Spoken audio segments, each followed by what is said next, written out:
Hi, it's Karen here. Thank you for joining me. Today I thought we would paint a very loose, splattery spring vase of flowers. Really nice and loose and very easy. So limited palette. So we're working with 2-3 colours.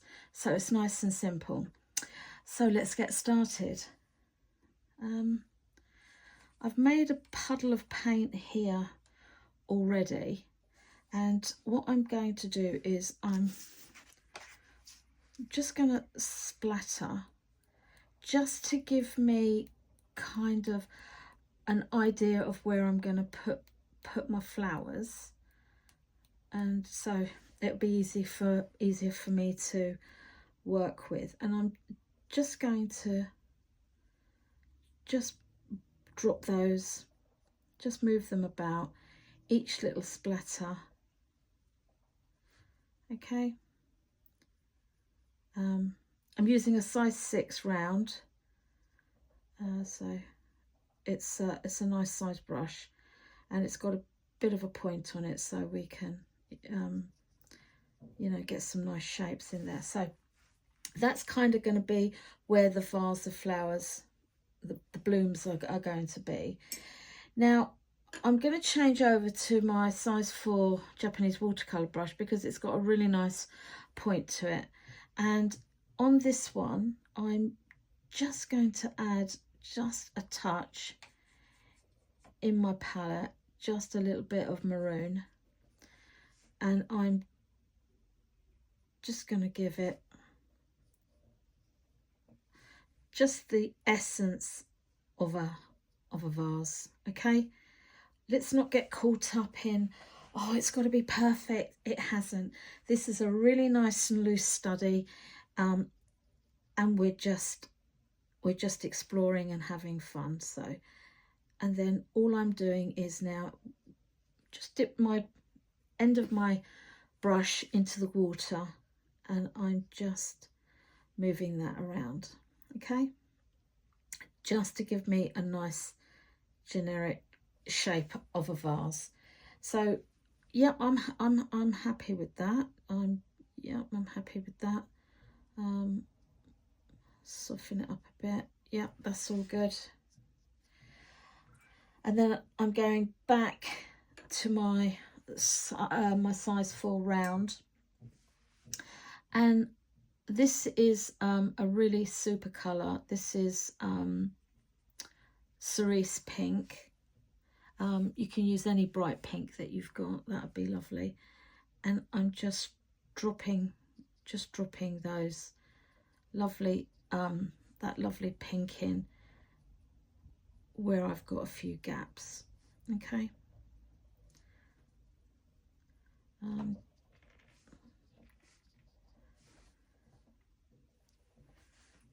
right, I'm gonna go in again. It's quite watery, don't worry about that, that's lovely. And we're just dropping in this lovely cerise pink, okay?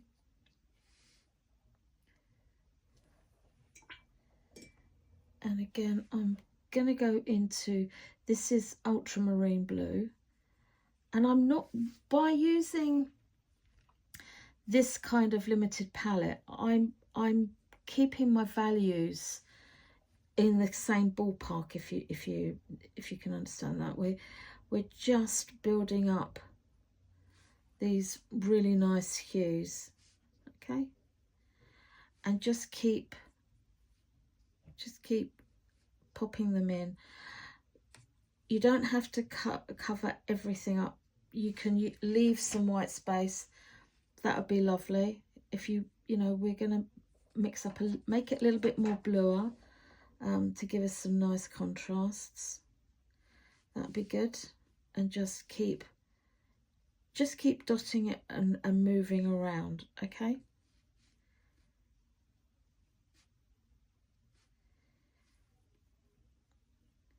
Now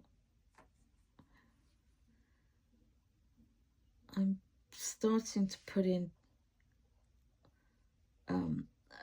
more blue now because I want to increase the depth of the painting without losing all these lovely light tones that we've got going on. So just drop those in like so.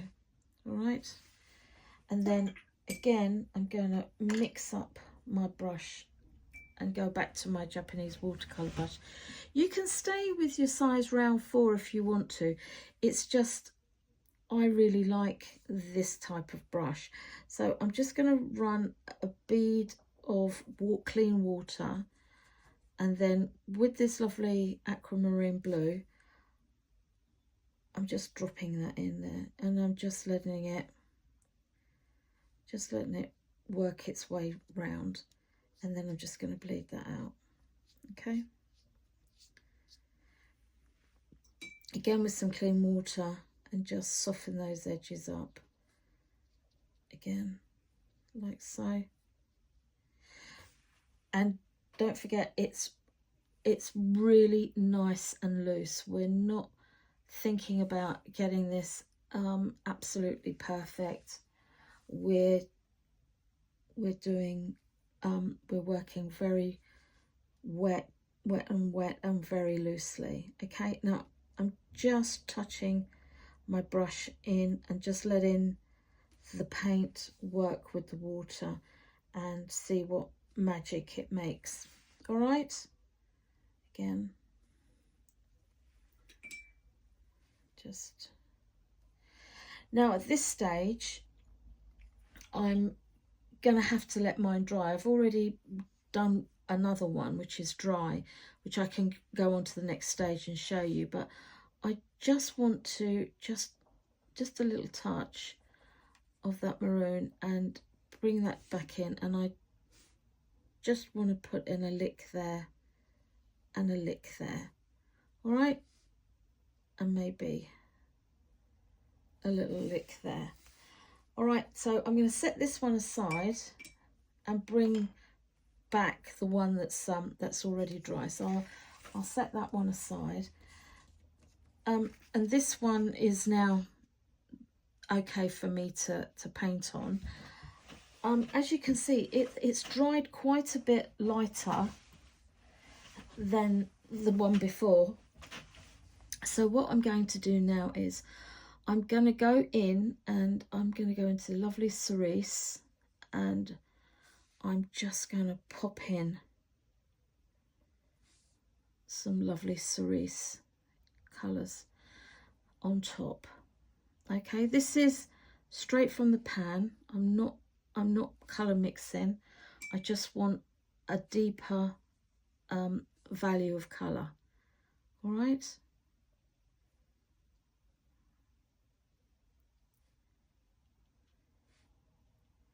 and just go around.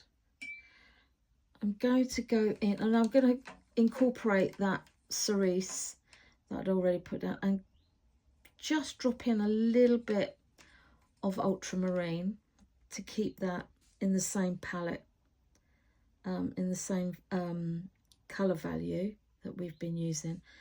And I'm literally just dropping these in. This is wet on dry now because the paper is dry. We can even go a little bit darker, put a little bit more ultramarine in, and just add those lovely notes in. They just give us some really nice notes. And if you do put too much blue in, just go back and just drop a bit more of the cerise in, and it'll bring it back for you again. But that's the beauty of working with these lovely hues that, you know, the colour family that live together. So, you know, they are very, they live harmoniously together. So that's good. Just going to put another little drop of cerise in there, and this is a good way of, when you're painting, to get that really nice really nice feel about your painting, that the colours are all sitting harmoniously.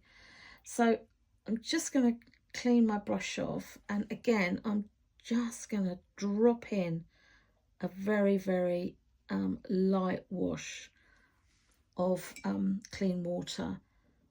I'm going straight from the pan in this, and I'm just dropping it in, just because I want to redefine that line. And I'm just going to pull that, just pull that down. Okay. Again.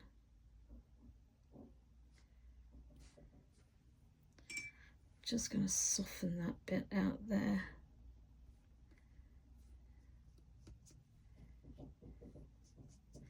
All right. Now, I think what I'm going to do is I'm going to darken this up a little bit, and I'm going to go into this scarlet. And it's quite a bright colour, so I'm going to be quite sparing with it. I'm not going to go crazy, because I just want this to be a nice accent colour. Now, if it bleeds into each other, I'm really not worried about that, because they're in the same colour family, and so they'll work nicely together. Okay. Just going to swap over to my round now, just to give me just a different size of contact with my brush, because it'll just help me soften it a little bit. Okay. And don't be afraid to just put some, you know, some little blooms that have dropped down. All right. Now, what I'm going to do now is I'm just going to go into, this is Hooker's Green, and I'm just going to marry some of these little stems up, and it'll kind of give your painting a bit more grounding. Okay, we're not going to put stems on everything, because that will kind of spoil the really nice loose feel that we've got going on. It's just to anchor some of these blooms down, to show that we've, you know, they do belong together, and they are attached to something. Okay, and just give them a little bit of a bottom, so they where they join the floral, and that will anchor your painting. That'll anchor it down for you. Okay. Now, when you feel that you've done enough, you can leave it as is. I'm just going to touch just ever so slightly. I'm just going to touch just a little bit in here. I'm just going to give it a lick across there and down there, just to freshen it up a little bit. I don't want to lose those lovely spontaneous marks of the brush that we've already laid down. And when you think, yeah, I'm happy with that, that's it. That's absolutely it. Now, I think I'm going to call that done, but it's a really lovely exercise to do. I would try picking it up for you so you can see it, but it's very wet, and it's just so lovely to paint. It's just lovely and freeing. Well, I do hope you give this little watercolour a go. It's super fun and super easy, and it'll make a fantastic card or a little notelet or whatever you choose to do with it. Okay, I'll say goodbye and hope to see you again soon. Take care. Bye.